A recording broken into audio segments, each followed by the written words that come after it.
Hi, I'm here today with Lauralyn Harter. She's an amazing woman.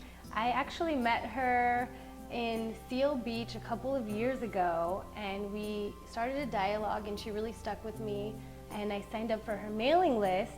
And so a couple of years later, I actually went to her Reiki class. I got my first and second level attunement, and just since then, she's been a great teacher and healer for me. So here we are. Hi, Lauralyn. Hi, Marina. How are you? Good, how are you? Good. Okay, so I read all about you on your website. Can you just tell me a bit about your story? Sure. So I was 21 years old, and I was going to college in New York City for communications, and I was working at a bookstore, as my job, and I ended up getting really sick, but I didn't have health insurance, so I put off going to the doctor, and I was scared to go. So I ended up eventually having to go because I just physically fell apart, and I was diagnosed with a disease. So I didn't really comprehend at that age what that meant financially, emotionally, or even physically. So I left the hospital with no counseling at 21 and a massive amount of medical debt. So my credit at 21 was instantly destroyed by my hospital bills. So that was my 20s. It was a rough time. It was self-discovery. It was not really comprehending that spiritual health, emotional health, physical health, financial health is all interconnected. How did you get from that point to where you are today? Well, I grew up with Western medicine, and Western medicine has some great things about it. If you're really ill, like in my case, they helped save my life. But in terms of managing disease, it wasn't very effective. But I was convinced that anything holistic was nonsense. I was a complete skeptic. But it got to a point in my late 20s when I almost died again. I was hospitalized. It was really, really serious. I was in a wheelchair. I couldn't walk. And I realized that I had to do something different. And the doctor was telling me that chemotherapy was your last resort. And I had already lost my hair from the medications. I was on prednisone, and I was a wreck. And I remember crying in his office that day and thinking, I was an associate editor. I was thinking, I'm going to lose my job. And this is like, I'm in the field I want to be in, and like everything's falling apart. And my family begged me to try holistic, this medical doctor that was curing people.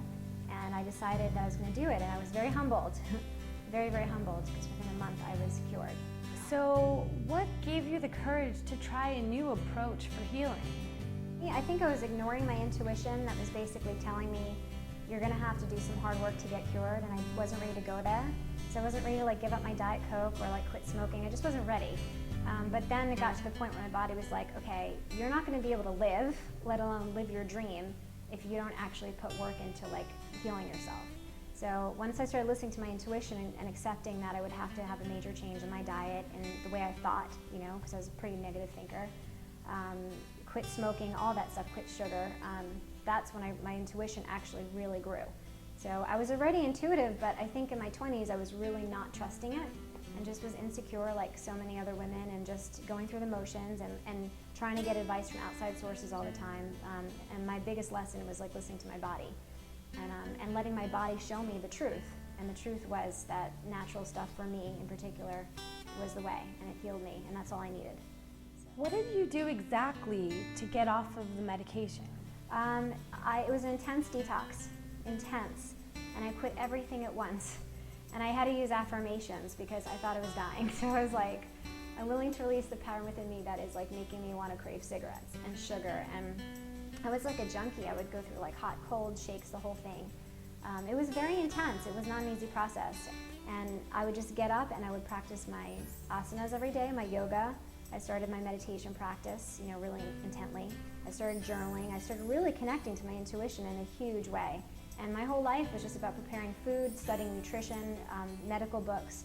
It was just like a retreat into understanding the body, how it works, and how to heal. So how did you go from being healed yourself to becoming a healer? Whatever it helped me, because I need proof. I'm someone like everyone else, that I'm not just going to buy what you're feeding me. I have to prove it to myself, and that's my truth then. It becomes my truth. So for me, energy healing, I saw the effects, and it really did help me. And I thought, okay, this is something that I can conclude that it is effective. So once I had the results, then I felt I can't just go back to sitting in a cubicle writing stories, which is great for the local magazine, but there's so much more that I want to give people. Okay, so you incorporated your writing talents with your new mission. You know, when that mission calls you, it's like you really have to set yourself aside to a little bit of an extent to really think about like the greater good of like, wow, I can really help a lot of people this way and still live that purpose of creativity. It just becomes one, and that's what you have to figure out, is how to incorporate all together.